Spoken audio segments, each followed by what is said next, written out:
نحن كيف قلنا ممكن نشوف الإيبوفيز أو ممكن نشوف الإيبوتالاموس؟ هل نحن إذا أخذنا السيرفو مثل ما هو هيك طلعنا فيه من فوق من اللي بيبينوا علينا؟ الفيلبراشتيان. ما سمعت يا وسيم. الفيلبراشتيان. أوكي، يعني شكلكم أبدا مش دارسين. هذا بعد عنده جواب ثالث؟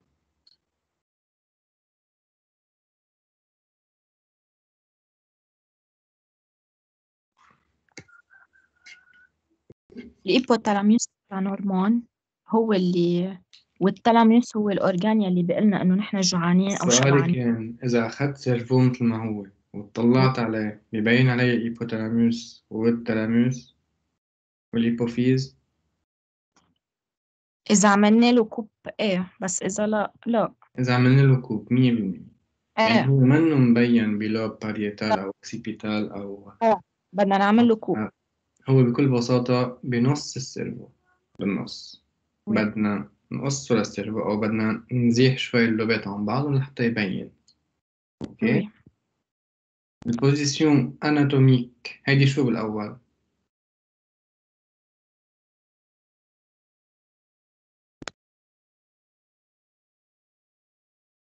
إيبوفيز. هيدي الإيبوفيز، ستركتور أناتوميك للإيبوفيز، بوزيسيون أناتوميك وين موجودة؟ مين في جاوبني؟ أي بوزيسيون؟ هيدي بتكون الإيبوفيز. جاوبنا على السؤال يا أسيل. السؤال هو البوزيسيون لها أناتوميك لها.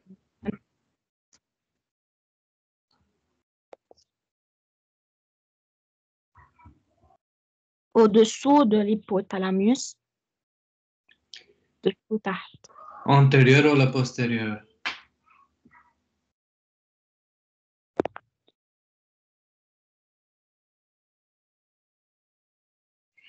شو يا جماعة؟ antérieur. avant. antérieur vers l'avant. قدام شو هيدي ستركتور شو هي؟ هيدي ترونك سيريبرال. tronc cérébral. devant le tronc cérébral. وتحت شو؟ وين؟ hypothalamus. اوكي. وي. طيب لنرجع. فإذا المرة الماضية حكينا على سيستم، قلت لكم إنه في عنا شيء اسمه hypothalamus وشيء اسمه hypophyse بالانسيفال، يلي هن مسؤولين عن فونكسيون فيتال، عن أشياء أساسية بالفونكسيونمون لجسمنا.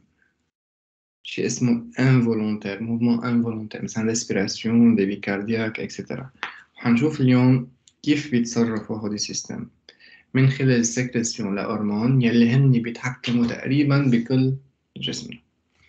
هنرجع نحكي بعد شوي على الجلاند سورينال، بس نحكي جلاند سورينال عم نحكي على الجلاند qui se trouve sur les reins mais qui ne font pas partie du système urinaire. يعني مش هني اللي بيكونوا الأورين، هني بس عبارة عن جلاند بيفرزوا لنا هرمون بيتحكموا كمان بجسمنا.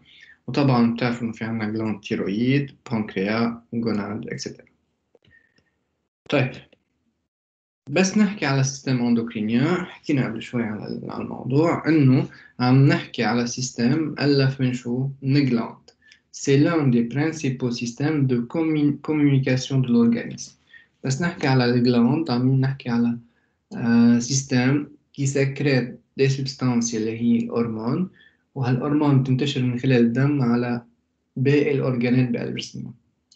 هنشوف بعد شوي كيف بيكون هذا السيستم، بس هو من أهم سيستم دو كوميونيكاسيون. يعني الهيبوتالاموس بتتواصل مع الإيبوفيز، إيبوفيز بتتواصل مع التيرويد، التيرويد بيفرز لنا هرمون بيروح مثلا على أورجان سي بيتحكم فيه وإكسترا.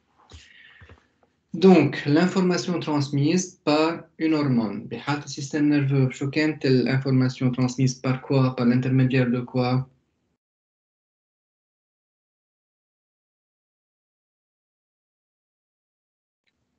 نار. لا مش النير، كان النير هو عبارة عن سيلول نيرفوز، هي عبارة عن سيلول، أو النيرون هي عبارة عن سيلول. هون عم نحكي على هرمون يلي هي substance qui transmet le message. بحالة السيستم نيرفو بحالة السيستم نيرفو أي substance كانت عم تنقلنا المعلومة عم بتساهم بالبروباغاسيون للانفورماسيون. كمان حكينا عنه النيورو ترانسميتر النيورو ترانسميتر 100%. هلا بس عندي سؤال، دارسين ولا مش دارسين؟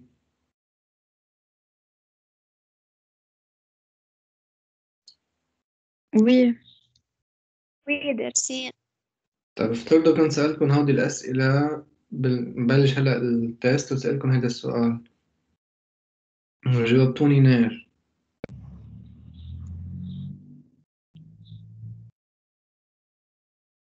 إنه عم ترجعوا تسمعوا المحاضرات ولا بس عم تكتفوا بالنوت إذا عم تاخدوا نوت أو بس عم تكتفوا بالPDF؟ عم بسمع أنا المحاضرات. وبما إنه حكينا على الفيديوهات أو على الريكوردينج، قدرتوا كلكم تفتحوهم ولا لا؟ ولا في شي فيديو علق؟ فتحوا. فتحوا كلهم ما كان في مشاكل؟ تمام. نو طيب نكفي. فإذا بحالة السيستم اندوكرينيان l'information est transmise par une hormone. شو هو الهرمون؟ هو عبارة عن ميساج شيميك، هي سبستانس شيميك إجمالا بتكون مؤلفة من بروتين اكتيف ا فaible concentration. هذه نوسيون تريز امبورتانت. الهرمون مش بحاجة لكمية هرمون كتير كبيرة حتى تنقلنا السينيال أو حتى تعملنا الإفي مثل النورو ترانسميتر. وهذا الشيء كل ما زادت الكونسنتراسيون للهرمون كل ما زادت كمية الهرمون كل ما الريبونس كانت أعلى. اوكي. دونك efficacité proportionnelle à la quantité sécrétée. إذا كانت كمية الهرمون بسيطة بكون في عنا ريبونس بسيط. كل ما علينا الكونسنتراسيون للهرمون كل ما هالريبونس كانت أعلى. Elle est sécrétée par des cellules endocrines groupées en glandes. والسكريسيون دايما في عنا سكريسيون بازيك بتكون دايما نحن حتى نحن ومش عم نكون في عنا مش بحاجة نعمل شيء زيادة أو مش بحاجة لهرمون زيادة. بالحالة الطبيعية اللي قلنا في عنا سكريسيون دو باز، سكريسيون بازيك. دايما في عنا هرمون بيمشوا بينفرزوا بقلب جسمنا. هلا بنشوف بعد شوي مثلا إذا أكلنا سكر كتير بينفرز أنسولين لأنه صار في عنا سويت على ريبونس للأبور للجلوكوز. من بعد ما فات الجلوكوز ما بكفي السبستانس أو كمية الأنسولين اللي أصلا عم تنفرز بالباز بالإتا دو باز إتا بازيك. بما إنه صار في كمية جلوكوز زيادة مضطر وقت يكون في ردة فعل للأورجانيزم على هيدي كمية الجلوكوز فبالتالي بيزيد كمية الأنسولين. هذا بنسميه مثلا sécrétion de base اللي هي البازيك plus des pics selon un rythme de sécrétion. يعني بس يفوت عنا أو يتغير شيء بالفيزيولوجي تبع جسمنا بحاجة جسمنا يرد على هيدي التغيرات وبالتالي بيزيد السكريسيون للهرمون. أوقات بيوطي سكريسيون للهرمون بشكل إنه يحافظ على الهوميوستازي على الإكيليبر. والهرمون est libéré dans le sang et a une action à distance sur tissu ou organe cible. يعني من خلال الدم تنتشر. مش ضروري يكون الأورجان حد الجلاند حتى تتأثر، ممكن الأورجان يكون كتير بعيد وينتقل بس من خلال الدم لحتى يوصل على الأورجان cible. هيدا سلايد أكيد مطلوب منكم. مطلوب نعرف سيستم اندوكرينيان هو مؤلف من plusieurs glandes. الجلاند تفرز هرمون يلي هو المessager chimique يلي هو qui va transmettre l'information d'un système à un autre أو de la glande à un organe.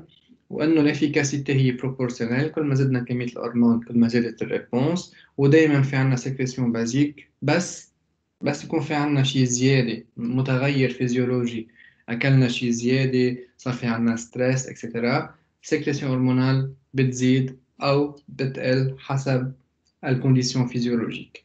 وهيدا الشيء بيتغير يعني السكريسيون بتزيد أو بتقل ليش؟ حتى تحافظ على الإكيليبر اللي هو اسمه هوميوستازي.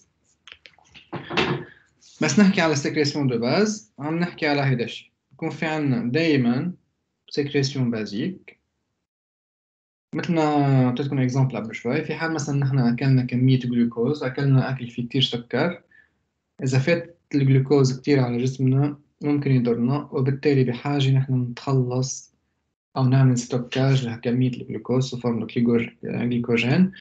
بيزيد السكريسيون مثلا للأنسولين، بس تنزل أو بس يتحول الجلوكوز لجليكوجين ببطل في عنا هذا البيك، بترجع للبيك دو باز. إذا أكلنا مثلا أكل تاني فيه سكر أقل، بصير في عنا بيك تاني بيكون أخف إكسترا. واضحة؟ واضحة الصورة؟ وي أوكي. وي هيدا سلايد كمان كتير مهم وكتير مطلوب. شو هن الجلاند اللي نحن موجودين بقلب جسمنا؟ في عنا إيبوفيز، تيرويد، باراتيرويد، سيرينال يلي هن كورتيكو سيرينال وميدولو سيرينال. في عنا البنكرياس، أوفير، تستيكول، بلاسنتا. هودي هن الجلاند اندوكرين يلي بيفرزوا هرمون بقلب الدم. إيبوفيز بتفرز لنا عدة هرمونات، هذا نشوف بعد شوي، وكل واحدة منهم ممكن تتحكم بأكثر من أورجان. أكثر شيء بتسمعه بالأش FSH للبيك مثلا للأوفولاسيون إكسترا. تيرويد عندها من أهم الهرمون اللي هن T3 والتي 4. باراتيرويد PTH. الجلاند سيرينال إن كان كورتيكو أو ميدولو سيرينال بيفرزون الكورتيزول، الدوستيرون، أدرينالين. بانكرياس انسولين، جلوكاجون اكسترا. اوفير استراديول، بروجستيرون. تستيكول تستوستيرون. البلاسينتا هرمون الكروسانس مع الاستراديول والبروجستيرون. هيدا سلايد مطلوب نحفظه، مطلوب نعرف شو هن البرنسيبال هرمون سكريتي بار كيل جلاند. يعني ممكن بالامتحان نقول لكم اعطونا اكزامبل على 3 جلاند اندوكرين افيك 2 هرمون سكريتي مثلا، فبعطوني بس 2 منهم، جربت كلكم تعددوا لي اياهم. لنفوت هلا أكتر بالتفاصيل. زيادة عن هودي الجلاند اندوكرين اللي بيفرزوا هرمون، في عنا ستركتور تريز امبورتانت كمان بيفرزوا لنا هرمون أو بيفرزوا لنا سبستانس بتشبه الهرمون، يعني عندهم نفس الإفي على الهرمون بس هني منا نفس ستركتور شيميك. عم نحكي على أهم أورجان بهالحالة اللي هو شو؟ الإيبوتالاموس، يلي بيفرزوا لنا هرمون، عفوا بيفرزوا لنا ستركتور مؤلفة من بيبتيد ومونو أمين، يعني أسيد أميني صغار، أكسيون أنتي إيبوفيزال، يعني بيتحكموا بالأنتي إيبوفيز، لأنه الإيبوفيز هي مؤلفة من دو بارتي، هلا بنحكي عنها بعد شوي. في عنا بارتي أنتيريور من الإيبوفيز وبارتي بوستيريور. بارتي أنتيريور بنسميها أنتي إيبوفيز، البارتي بوستيريور بوست إيبوفيز أو بوستيرو إيبوفيز. فإذا في عنا الإيبوتالاموس، انتبهوا الإيبوتالاموس هي منا جلاند أندوكرين، يعني ما بتفرز هرمون بقلب الدم، بس بالمقابل بتفرز لنا سبستانس بتتحكم بشو؟ بالأنتي إيبوفيز، عندها إفي ديريكت على الأنتي إيبوفيز. والإيبوفيز هي من أهم الجلاند بقلب جسمنا، وهلأ نشوف ليش. فإذا إذا بدكم نختصر الموضوع، في عنا الإيبوفيز، في عنا الشيف دوركستر اللي لها هي الإيبوتالاموس، هي اللي تتحكم فيها. هلا افرزينا هيدا الهرمون، لنفترض ال H، هلا افرزينا الجي H، هلا تي اس H اكسترا، او هلا خففي اكسترا. الكار قلبنا ما بيفرز هرمون، بس بيفرز سبستانس اللي هي AMF، كمان عندها نفس الاف هرمون قلب. الرا تفرز لنا الرنين، الفوا الاي جي اف، تراكتوس جاسترو انتستينال كمان بيفرزوا لنا سبستانس عندهم نفس الاف الهرمون. يلي بيهمنا اكثر شيء كم هذا سلايد هو الايبوتالاموس. هيدا سلايد كمان تريز امبورتون. شو المقصود فيه؟ في عنا اكثر من اورجان سيبل او تيسيو سيبل، يعني اكثر من هدف. هيدا الهدف او هيدا التيسيو او الاورجان سيبل ممكن يتحكم او ممكن يصير في عنده ريبونس من خلال اون سول هرمون او بلوزيور هرمون. فاذا شو هو التراجي للهرمون؟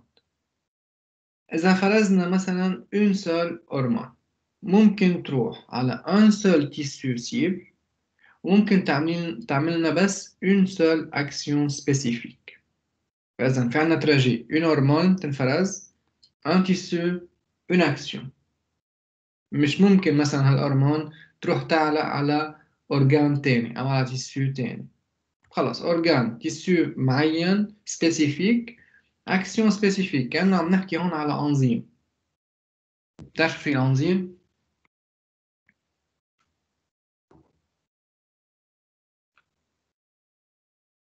شو شباب الصبايا؟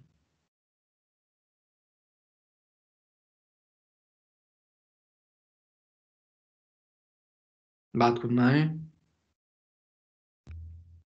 وي وي فإذا في عنا هرمون سبيسيفيك على تيسيو معين، هالتيسيو معين أو هالأورجان المعين بس بيعمل أكسيون واحدة. إكزامبل، في عنا سيلول تيروتروب، تيرويد يعني، تفرز لنا TSH يلي هي الهرمون، اون سول هرمون TSH بتروح على الجلاند تيرويد يلي هي تيسيو سيبل. هيدي الجلاند بتخليها تفرز شو؟ T3 و T4.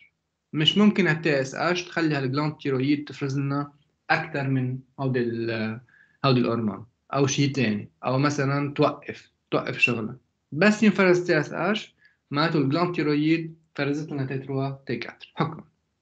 فإذا un hormone, un tissu, une action. في عندي تراجي تاني اللي هو un hormone, plusieurs tissus, plusieurs actions. فإذا من نفس الهرمون تفرز لنا أو بيروحوا بيعلقوا على أكثر من تيسو، وعلى كل تيسو أو على كل أورجان بيطلع في عنا ريبونس معين. مثلا الجلاند تيرويد اللي حتفرز لنا تي 3 أو تي 4، إن كان تي 3 أو تي 4 ممكن يروح يعلقوا على الكور أو على الأوس أو على الإيبوفيز أو على السيستم نيرفو، وسلون الأورجان سيبل أو التيسيو سيبل بيطلع لنا ريبونس معين. مثلا على الكور لنفترض علونا دقات قلبنا، للأوس عملوا كرواسانس، للإيبوفيز قالت لنا مثلا فرزين هرمون تاني، على السيستم نيرفو بطئ شوي حركتك، أوكي، أو زيد حركتك. فإذا سلون لو تيسيو بيطلع في عندي ريبونس بيان ديترميني. فإذا لحد هلا صار في عندنا اثنين تراجي، un hormone, un tissu, une action, un hormone, plusieurs tissus أو plusieurs organes et donc plusieurs actions. وآخر احتمال يلي هي في عنا أكثر من هرمون، plusieurs hormones sur le même tissu cible أو même organe cible pour accumuler أو faire une seule fonction. Comme par exemple عنا GH T3 و T4 تستوستيرون أستراديول، كل هودي الهرمونات يلي جايين من أكثر من جلاند، كل هودي الهرمونات بيروحوا على تيسيو واحد يلي هو الكارتيلاج حتى يعملوا لنا فونكسيون معينة اللي هي الكروسانس للكارتيلاج. واضحة؟ وي يعني كمان مثلا بالامتحان ممكن أقول لكم شو هن التراجي تبع الهرمون، أعطوني إكزامبل على واحدة منهم. أوكي؟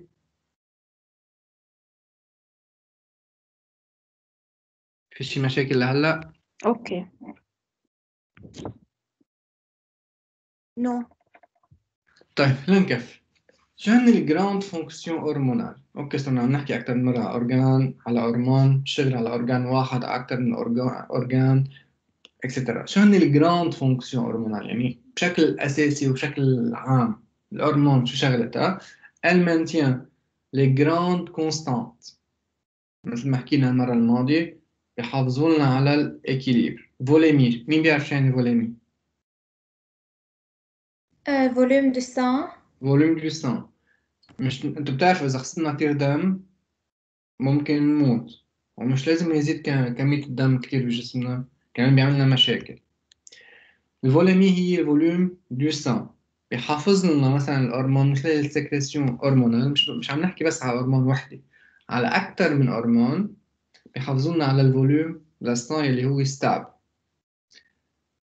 والضغط طبعا دايما بيتجدد.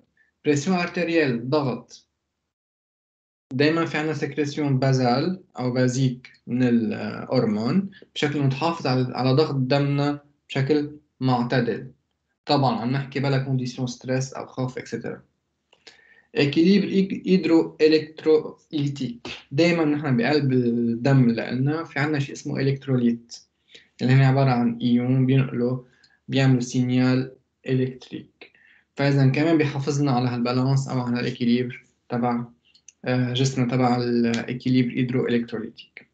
فإذا أول فونكسيون هي المانتيان للجراند كونستانت، بيحافظنا على الأشياء، مانتيان دو l'équilibre des substances أو de la pression بقلب جسمنا أو قلب الأورجانيزم، بشكل إنه إذا بدكم العنوان العريض لهذا الكور عند السيستم اندوكرينيان هي شو هي الإكيليبر، أو هي عبارة عن هوميوستازي. هي تكامل أكثر من هرمون ليحافظونا على الجراند كونستانت، بلس مش بس هيك، ريجولاسيون الميتابوليزم انرجيتيك. نحن إذا أكلنا سكر كتير بس ناكل جلوكوز حيعطينا انرجي كتير. نحن ما في شخص دايما ياكل سكر بكمية كتير عالية إذا ما كان في عنا طبعا البنكرياس اللي بتفرز مثلا الأنسولين اكسترا. ممكن شخص يصير في عنده يموت لأنه يصير في عنده كمية انرجي كتير عالية، قلبه يصير دق كتير بسرعة، ممكن يوصل للموت. ما في ياكل كمية بروتين كتير عالي، ما في ياكل كمية ليبيد كتير عالي.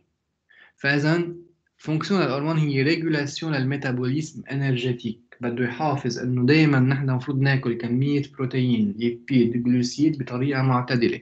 اي خلل او اي زيادة او نقصان بواحد من هودي الثلاث مكونات للنوريدور اللي قلنا ممكن يوصلنا لأمراض بتبلش بالأوبيزيتي، لأنه صرت إذا عم ناكل كمية سكر كتير أو ليبيد كتير تنتهي بالموت، بالأمراض القلب اكسترا. فإذا الريجولاسيون للميتابوليزم انرجيتيك كله بيصير من خلال الهرمون. بس ناكل سكر كتير بنفرز انسولين، بس ياكل اقل بنفرز جلوكاجون اكسترا. هذا ابسط مثل. ونفس الشيء بينطبق على الليبيد وعلى البروتين. ثالث فونكسيون اساسيه للهرمون لكل الهرمون عم نحكي هي الكرواسانس والديفلوبمون. انتم بتعرفوا مثلا في عنا اوقات بنلاقي اولاد صغار في عندهم مثلا قصار، او بيكونوا ما في عندهم نمو مثل باقي الأولاد. عندك دايما بياخدوا كل 3 أشهر أو 4 أشهر بياخدوا طول الولد أو وزن الولد حتى يشوفوا إذا كل شيء ماشي حسب الطبيعة، في مثل إشال بيمشوا عليه. حيلا خلل هيدا الكرواسانس بكون مثلا ناتج عن نقص بكمية هرمون معين جي اش اكسترا. فبيضطروا أوقات يعطوا الهرمون للصبي حتى يقدر يطول شوي أو حتى يقدر ينمو بشكل مثله مثل غيره. فإذا من أهم الفونكسيون هرمونال كمان هي الكرواسانس والديفلوبمون، إن كان للأوس للميوسك للبيسال لكل شيء بقلب جسمنا. وطبعا من أهم الفونكسيون pour assurer la continuité de la vie هي شو؟ هي reproduction. هون عم نحكي على الجوناد إن كان تستيكول أو الأوفير.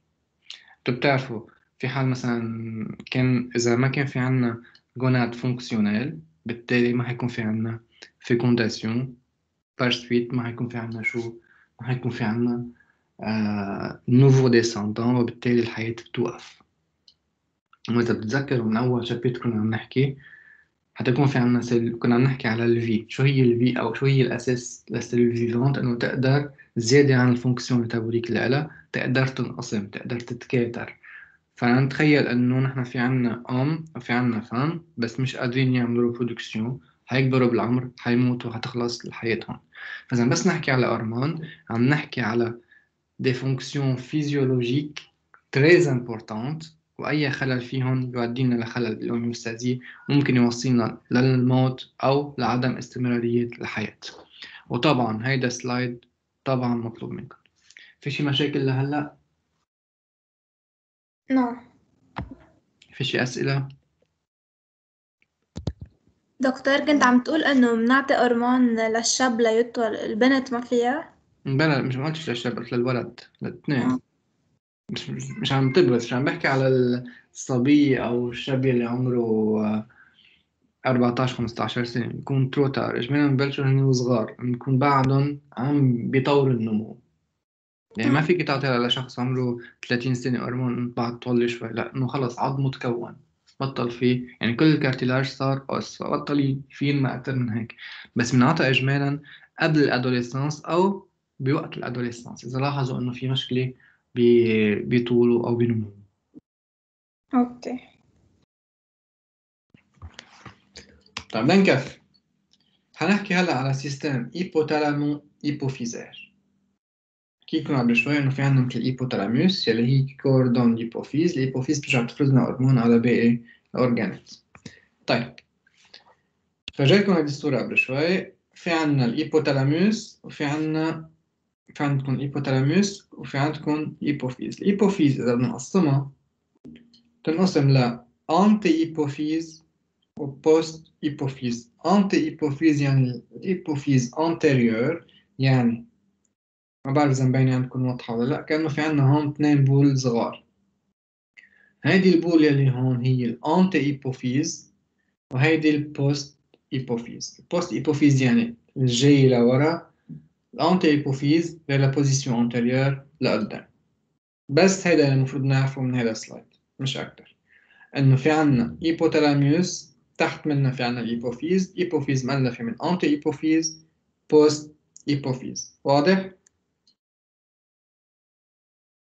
وي. أوكي. بس نحكي على عكس إيبوثالامو أو إيبوثالاموس أنتي إيبوفيز. شو يعني؟ يعني selon les rythmes de la vie أو ستريس إكسترا، أو صار في عنا خلل بالأوميوستازي، حصير في عنا سكريسيون من السيستم نيرفو سنترال لوين؟ على الإيبوثالاموس. إيبوثالاموس حيعمل لنا سكريسيون لهالسبستانس، حتوصل لوين؟ للأنتي إيبوفيز أنتيريور.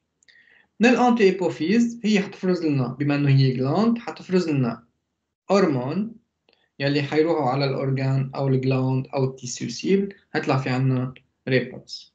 هلا بس الريبونس تصير كتير عالية حيعملوا شيء اسمه ريترو كنترول نيجاتيف. يعني بس تكتر السبستانس الفينال عند التيسيو سيل أو الأورجان سيل، كميتها حتروح تعمل ريترو كنترول نيجاتيف على الانتي ايبوفيز وعلى الايبوثالاموس وعلى السيستم نيرفو سنترال. شو يعني ريترو كنترول نيجاتيف؟ يعني انا فرزت كتير اليوم سبستانس اكس، صار بجسمي كتير سبستانس اكس، بطلت بحاجه تضلكم عم تفرزوا لي هذه السبستانس، بقول للانتي ايبوفيز خلص ستوب، وقفي. ايبوثالاموس كمان وقفي، والسيستم نيرفو سنترال ما عادش تعطي امر انه بدي بعد هذه السبستانس. اكزامبل، اكلت كتير سكر، جسمنا تفاعل مع هذا الموضوع، ايبوثالاموس انتي ايبوفيز فرز، راح على البنكرياس فرز لنا انسولين. اوكي، هل الجلوكوز تخزن سو فورم جليكوجين، صار في عندي كميه انسولين كتير كبيره بدمي. اوكي، وبعد الانتي ايبوفيز عم تعطي امر للبنكرياس، والبنكرياس بعده عم يفرز لنا انسولين. بهالحاله شو بيصير؟ في عندنا كميه الانسولين بتروح بتعلق على ريسبتور سبيسيفيك بالانتي ايبوفيز، بتقول لها خلص ستوب، بتبلك لها شغلها. بنفس الوقت على الهيبوثالاموس، بنفس الوقت على السيستم نيرفو، بشكل انه يبطل الاورجانيزم، يبطل البنكرياس يفرز لنا انسولين زياده. هذا بنسميه ريترو كنترول كي جينيرالمون توجور نيجاتيف. واضح؟ يلي بيهمني اكثر شيء هو هيدا السلايد. هيبوثالاموس عندها اكسيون ستيمولانت او انيبيتريس. principalement elle agit sur quoi l'hypothalamus؟ على الهيبوفيز، تحديدا على الانتي هيبوفيز. الانتي هيبوفيز عندها اكثر من هرمون: ACTH، FSH LH، TSH، GH، PRL، وكل هرمون بيشتغل على فونكسيون معينة، على جلاند معينة. مثلا FSH على الجونادوتروب على الجوناد، ACTH على جلاند سيرينال، TSH على التيرويد، اكسترا. اوكي، فاذا حسب البرودوي من الهيبوثالاموس، الانتي هيبوفيز حتفرز لنا هرمون معين. هذا الهرمون حيروح، اذا فرز ACTH حيروح على الجلاند سيرينال، اذا فرز FSH LH او FSH حيروح على الجوناد يعني على التستيكول او على الاوفير، TSH حيروح على التيرويد، GH حيروح على الاس او الكارتيلاج، PRL حيروح على السن. فاذا شو هو الشيما او التراجي؟ صار هيبوثالاموس انتي هيبوفيز selon la réponse hormonale، حسب الهرمون سكريتي بار l'anti هيبوفيز، هيطلع عنا اورجان سيب. اجمالا سكريسيون لكل هودي الهرمون ان افي بوزيتيف، يعني بتزيد السكريسيون للكورتيزول مثلا بالسورينال، بتزيد السكريسيون للأستروجين والتستوستيرون، بتزيد السكريسيون للتي 3 والتي 4، بتزيد الكرواسانس، بتزيد اللاكتاسيون اكسترا. اوكي. هلا الاورجان سيبل بحد ذاتهم ممكن تخلص الريبونس لهم، مثلا بحالة القص ببلشوا يزيدوا الكرواسانس او ستان لاكتاسيون وبتخلص هون.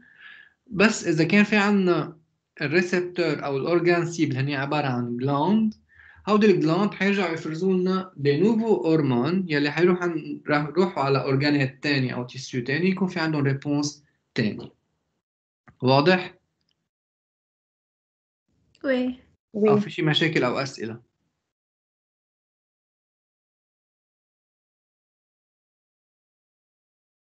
شو يا جماعه؟ في شي مشاكل لهلا او ماشي الحال؟ ماشي الحال. لا تمام. تمام.